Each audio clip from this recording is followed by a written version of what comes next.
Guys, যেখানে first পার্টটা শেষ করলাম, পরের পার্টে বলেছিলাম কে কী গিফট দিয়েছে সেটাই তোমাদের সাথে শেয়ার করব। তো দেখো দিদি আমাকে কি গিফট দিল, তো তোমাদের সাথে অবশ্যই শেয়ার করবো। তার আগে ইন্ট্রোটা দিয়ে নিই।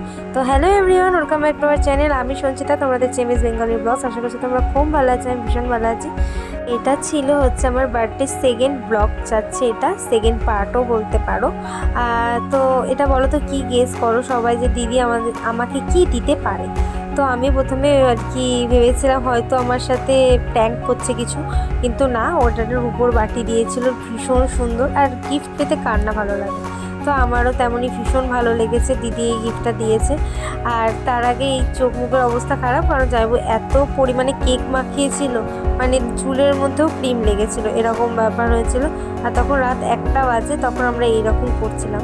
তো পরের দিন হচ্ছে কী কী রান্না হয়েছে তো ওর সাথে অবশ্যই শেয়ার করব। তো এই ব্লগগুলো কেমন লাগছে অবশ্যই কমেন্ট করে কিন্তু অবশ্যই জানিও আমাকে। তো এই দেখো দিদি ভাত বাড়ছে আমাদের জন্য, আমার আর জামাইবাবুকে একসাথে কি খেতে দেবে। আর আমার যেদিনকে জন্মদিনের অনুষ্ঠানটা হয়েছিল, অনুষ্ঠান মধ্যে বাড়ির কয়েকজন মিলে অনুষ্ঠান করার চেষ্টা হয়েছিল, বাট কেউই আসতে পারেনি, কারণ বৃষ্টি পড়ছিল, তার জন্য কেউ আসতে পারেনি।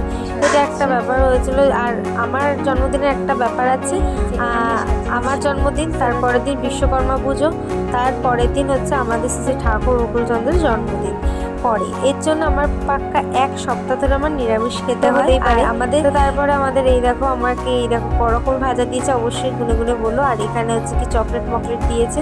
এখানে স্যালাডের থালাটা আমি সাজিয়েছি, কেমন হচ্ছে অবশ্যই কমেন্ট করে জানিও। লাস্ট মোমেন্টে দাদা এসেছিলো, আমি বলেছিলাম তুই না আসলে কেক কাটবো না, তো দাদা এসেছিলো। তো আজকের মতো টাটা, ব্লগটা কেমন হলো অবশ্যই